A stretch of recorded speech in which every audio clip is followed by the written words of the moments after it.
Hello everybody and welcome back to another video. Now in today's video we're going to be doing part 4 for what if Naruto had a custom dojutsu. Now you guys might be like, yo, you haven't been uploading like at all. And you'd be right. I mean, I could come up with a lame excuse like, yeah, well, I'm still uploading more than other YouTubers or like Razer, but you know, I'm not gonna do that. I just want to say I'm sorry. I just have not been having the time, right? There's just a lot of things going on right now, and I'm not finding the time to record 20-minute long videos for you guys, so I'm sorry about that. But if you are here and are watching my channel, please do subscribe. Like, you know, you can always unsubscribe later, and I'm just trying to get to 1,000 subscribers. We are so close, and it really does mean a lot to me. But yeah, I don't want to waste your guys' time too much. Let's just get right into this video.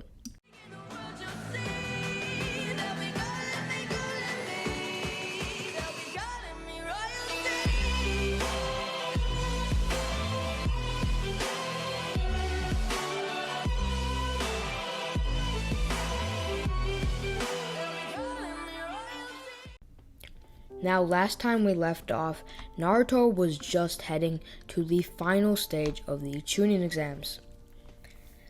We just skipped the scene where Naruto is inside the arena, and Neji and Naruto are called up to fight for the first match. Now, Neji does give his entire speech, like right off the bat. He's like, you know, I'm destined to win this match. You know, I'm obviously gonna win.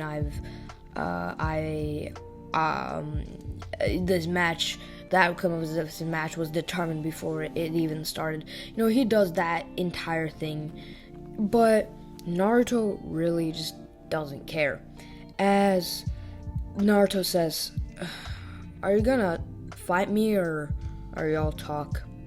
As Neji gets mad, saying, why you? I'll show you the power of the Hyuga clan. And Naruto says, okay, well, go for it. As Neji rushes at Naruto and goes in straight for the gentle fist technique, striking straight at Naruto. But his hand goes through Naruto as he realizes that by the time he had reached Naruto, all that was left of him was an afterimage. As Naruto, what seemed to be body flickered behind Neji, chopping him on the neck, as Neji just got knocked unconscious in like 3 seconds of the match starting. This shocked absolutely everyone, and Naruto just won his match and went back up to the stands. After this, all the other matches went the same, with Shikamaru doing his whole 1 million IQ thing against Amari and then giving up, and all the other matches also just all went the same all the way until the match of Gaara versus Sasuke. Now, they both went up to the arena as the proctor told them to start. And Sasuke was the first one to rush in, copying what had been Rock Lee's movements in the preliminaries, because he used the Sharingan to just copy what he was doing. And this time he copied it even better because he didn't get the information secondhand from Kakashi. He was there watching the entire fight with his own Sharingan, which just gave him a huge advantage. So, with his 2 Tomoe Sharingan active, he literally just continuously attacked Gaara from all directions. And this went on until Gaara made his ultimate defense, and Sasuke decided the only way he could penetrate this was to use the Chidori. So, with that, he scaled the wall to get momentum as he activated his Chidori and ran down, stabbing the Chidori straight through the sand dome, stabbing it into Gaara's heart.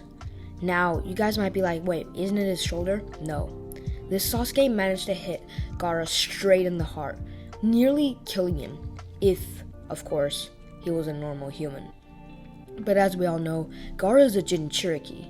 So after Gaara basically gets knocked unconscious and he's on the brink of death, having his heart been stabbed by a Chidori, well, not completely through the heart, but a good portion, like pretty close to the heart, Shukaku takes over Gaara's body as he starts rampaging in the center of the entire area. As, in a panic, the invading Sand Shinobi are like, well, I guess we have to do it now. This wasn't exactly according to plan, but let's just do it. As Naruto senses the genjutsu falling on everyone, as he activates his dojutsu to basically become immune to it, because as you guys know, or I said earlier, his dojutsu makes him immune to most of the simpler genjutsus. And seeing this, he immediately went up, got some high ground, and started scanning the area, seeing Kakashi and Guy fighting the invading shinobi, Sasuke still trying to fight Gaara, with Sakura coming in to aid him, and just watching Hiruzen and Orochimaru go into the just go after each other, as he creates approximately 50 clones, with all 50 of them going after Hiruzen, while that one version of himself stays near Gaara, as the 50 clones follow Hiruzen with Orochimaru, but get eliminated pretty quickly. As meanwhile, Naruto is still fighting Shukaku, as he summons Gamabunta to combat the tailed beast, as they have an entire battle. But this time, instead of being in the forest, they're here in the arena, which by the end of this fight, they have completely destroyed the arena and all of the surrounding houses and buildings. Just let me tell you, that was a lot of destruction there. And after rampaging around for a while, Gamabunta and Naruto used a combined transformation to turn Gamabunta, transform into the Nine Tails temporarily so he could get the claws and grab onto Shukaku, as Naruto leaped off his head, going straight at Gaara, headbutting him, and, well, waking him up, as he gives him his whole talk no jutsu speech, and Gaara's on the good side now, talk no jutsu, yep, villain turns into good guy, 5 seconds, talk no jutsu, guys, come on, you guys know it's the best move in the entire Naruto-verse. Sorry guys, this is me from literally the next day, because, sorry, I'm adjusting my mic if that made some noise. Anyways, this is me from the next day, because I genuinely don't, I keep running out of time. There's not much time I have to record these videos, but, I'm trying my best here. But anyways, back to the video.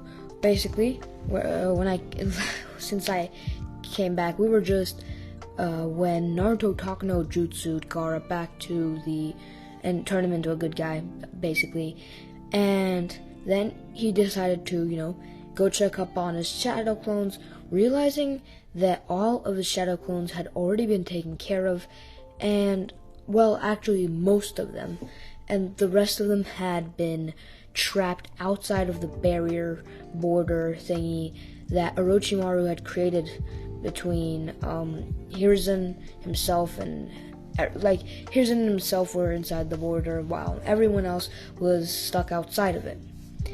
And Naruto, realizing this, immediately ran straight towards the area where Hiruzen and Orochimaru were having their fight. As Naruto arrived there, and it was too late. Hiruzen used the Reaper Death Seal, and he had barely been able to seal away Orochimaru's arms at the cost of his life. And Naruto, seeing Hiruzen die, just realized that he had stood here, unable to do anything to save Hiruzen's life, and he had just died before his eyes, as he watched Hiruzen's body just go lifeless. As Orochimaru said, "Damn it, Hiruzen, he got my arms, but at least the job is done. You're dead now. Come on, Sound 4, let's go." As Naruto watched as Orochimaru and the Sound 4 left. But Naruto wasn't gonna let this happen, as him and the Anbu members who had been watching the fight immediately ran in at Orochimaru and the Anbu members. Not the Anbu members, but the Sound 4. Naruto immediately decapitated the first member of the Sound 4 in a blind rage, going at speeds that were, although slower than what it would be if he had his dojutsu on, he felt faster than usual. He started shouting at Orochimaru, saying, I'll kill you for what you've done," as suddenly a red aura would start to form around Naruto, as a cloak, a bubbly orange-reddish cloak, would form around him with one tail.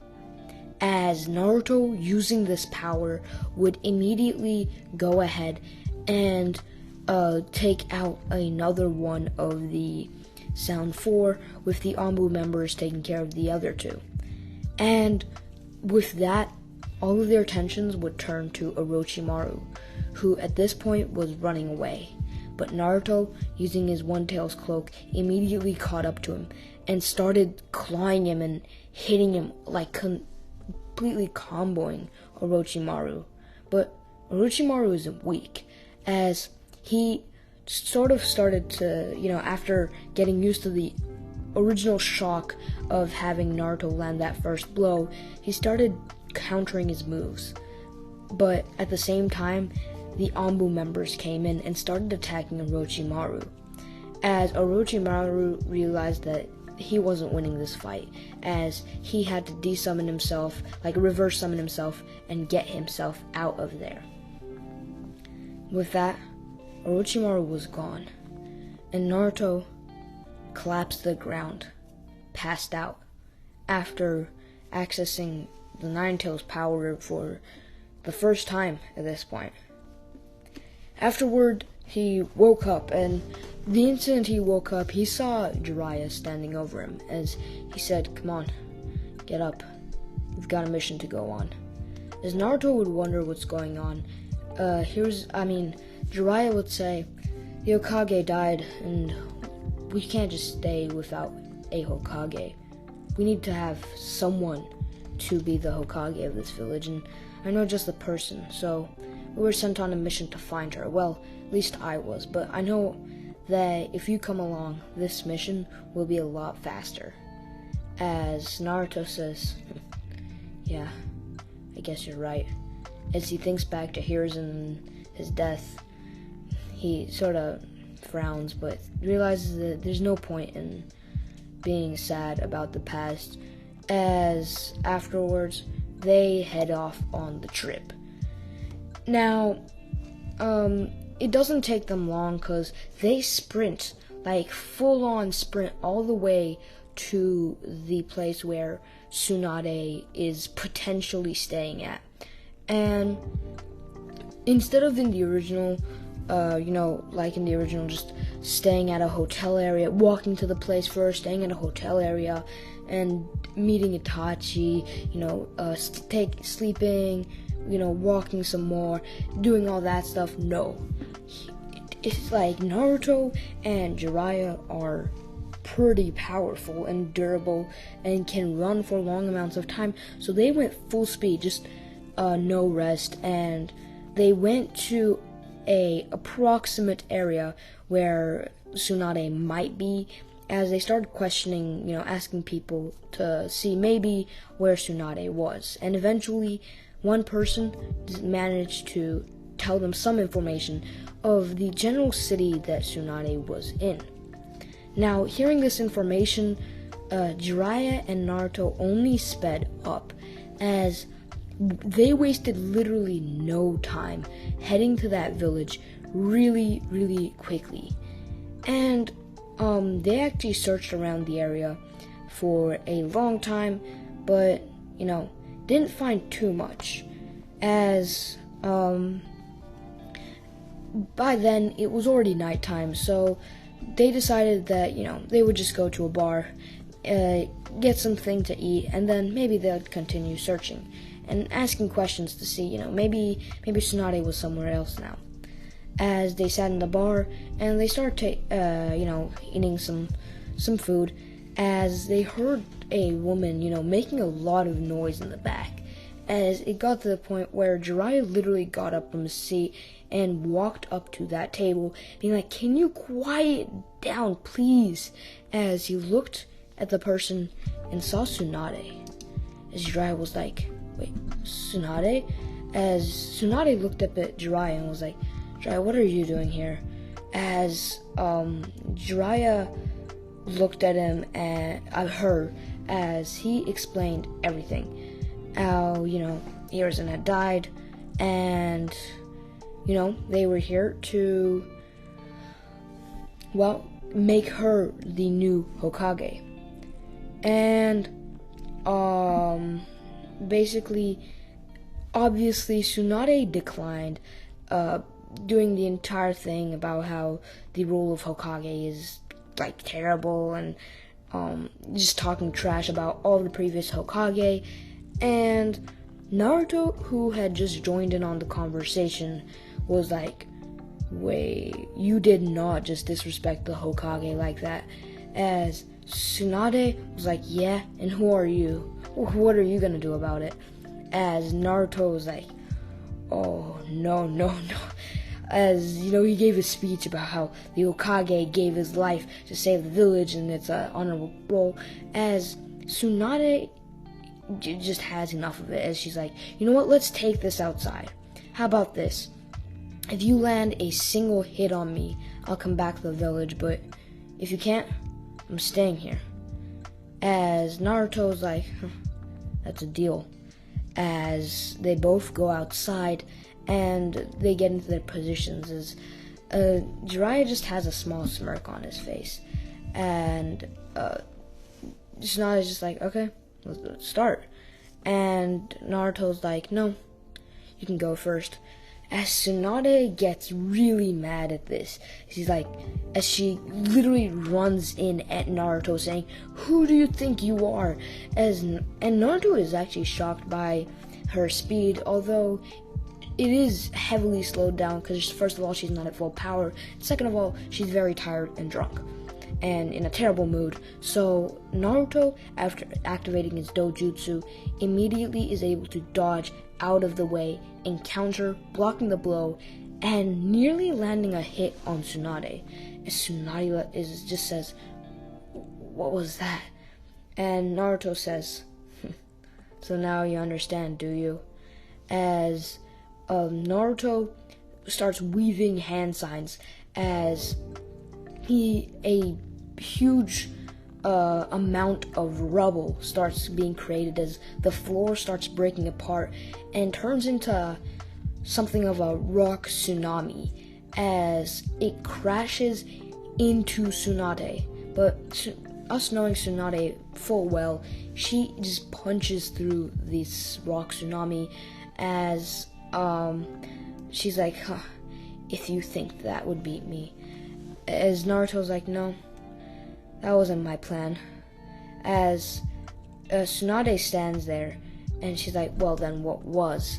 And Naruto starts activating the Rasengan in his hand. As Tsunade's like, "Wait, is that the fourth Hokage's jutsu?" As Naruto runs straight in at Tsunade. As Tsunade realizes that she'll have to use her full power to counter this. And she does. She manages to muster up a huge portion of her power, punching the ground, creating an earthquake level impact and creating a huge hole under Naruto. As this trips Naruto, but Naruto still goes flying at Tsunade, but Tsunade barely manages to block Naruto, stopping his Rasengan. But Tsunade may have been able to stop one of the Rasengans, but she didn't see the other one coming. Because while Naruto threw that rock jutsu at her, he also created a clone to go behind Tsunade, and then distracted Tsunade with his own Rasengan, while his clone could come up from behind Tsunade and slam the Rasengan into her back. As with that, Tsunade got knocked out, and by the time she woke up, she was already back in the village. She's like, "Where am I?" As Naruto says, "You lost the fight, by a lot as well." As Tsunade says, "Damn it, I underestimated you." And Naruto says, "Yes, you did. And you are also now Hokage." And honestly, I don't have too much to say. Tsunade becomes the Hokage, even if she doesn't want to, because she did make a deal. And with that, Jiraiya and Naruto go off on their 3-year training thingy, right? And the 3-year time skip, right? And during this time skip, Naruto learns a lot of things, because remember, Naruto using his dojutsu is extremely OP, and it has incredible chakra control and can master jutsu very quickly. Just by watching it a couple of times, he can understand how it works and perform it himself. So Naruto, it really doesn't take him a lot of time, as he learns how to use the Rasen Shuriken and also masters Sage Mode. As at this point, Naruto is already very OP. But not only this, but he also starts training with Kurama, as he unlocks, he can use up to like 3 of the tails without, getting too much Ninetales influence. And if he activates his dojutsu and completely uses his dojutsus, calm, like his dojutsu and Kurama are like 2 opposite forces. One very calm and collected and, thinking a lot, while Kurama mode is just like very, a lot of emotions, just brute force sort of, no thinking, just straight up, that sort of thing. So they're like exact opposites. So while using his dojutsu, he can actually access like 5 tails of Kurama's chakra with just a small amount of influence, which is really OP. So after this time skip, Naruto finally heads back to the village, as quickly he learns about the Akatsuki, as he hears about how Deidara and Sasori were capturing Gaara. And you know what? I'm not even gonna cover this for not just time reasons, but because there's really no point, because it's just gonna be so easy for him, as he just goes to the Sand Village and easily destroys both Deidara and Sasori, because he is way stronger than both of them combined, like times 2 at this point. So that is done very quickly, and Gaara isn't even dead when they arrive, so no sacrifices have to be made to revive Gaara or anything. Naruto just arrives there so quickly, like literally leaves Kakashi and Sakura behind and goes full speed, right? And literally just takes care of everything himself. Now, the Akatsuki, hearing about Naruto's incredible strength and achievements, immediately decide that they have to deal with Naruto before he becomes even stronger and just becomes something that is literally gonna ruin all of their plans. So they decide that all of them will simultaneously attack the Leaf Village and try to both eliminate Naruto and also get the Nine Tails. Now, approximately 5 days after Naruto has returned from the Gaara rescue mission, he's just enjoying his ramen as he hears a huge explosion. This being the almighty push being performed by none other than Pain, the Diva Path, to be more precise, as he immediately rushes out to see all of the Akatsuki members. Now, Kakashi, Sasuke, who has not left the village because, remember, the Sand 4 are dead, one. Orochimaru is not currently in a state where, just for many reasons, Sasuke hasn't left the village, and there's Sakura, Tsunade, so they have a pretty strong team. As Naruto immediately turns on Sage Mode and his dojutsu, combining them to go ahead and just straight up destroy some of the weaker characters. As mostly the only people left now are Hidan, who is basically immortal, so Shikamaru, he gives Hidan to Shikamaru, as Shikamaru does exactly what he did to Hidan as in the original, basically beating him that way, while Naruto handles the Paths of Pain. Now, in the original, Naruto was able to use Sage Mode to beat all Paths of Pain, but in this what if, he has Sage Mode plus a custom dojutsu, which makes him way stronger than them. So although he does have a little bit of difficulty, at least beating the Diva Path, he does end up killing all of the Paths of Pain. And Konan, because, Kakashi and Sasuke end up dealing with Konan, I guess. I don't know. Them.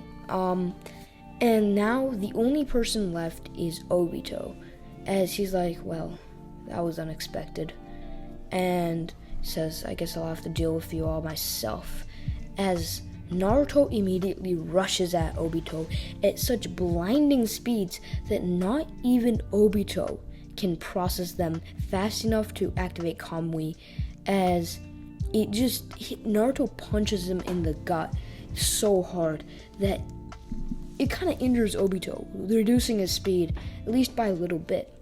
And Obito, after that, decides to, now he's prepared, so he starts using Kamui as Naruto attacks. And eventually, after fighting Obito cluelessly for approximately 10 minutes, Naruto, using his analysis powers that he has with his dojutsu, and also Kakashi finally finding out that his Kamui dimension and Obito's sort of disappearing thing seem to link up, as using this, Naruto activates up to 5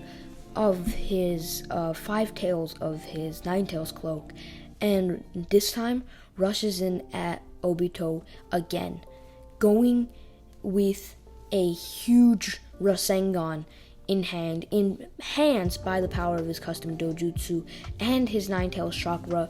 So if you get hit by this Rasengan, you are literally dead, as Obito barely has any time to react at all, as he barely activates Kamui in time. But little does he know, at the same time, Kakashi uses Kamui on Naruto's Rasengan, as it completely obliterates Obito. Obito is dead, disintegrated, gone, atomic level, And with that, Naruto ends up defeating the Akatsuki, and the end. Oh my god, that was what a climactic ending. I know, right? But I don't know what to say. Naruto heads on to become the Hokage of the Leaf Village, eventually befriending Kurama and unlocking KCM 2, and Naruto becomes the strongest shinobi ever. And yeah, if you did enjoy this what if, please subscribe. We are so close to 1,000 subscribers. It just means a crazy lot to me, And yeah, with that, see you guys next time, and goodbye.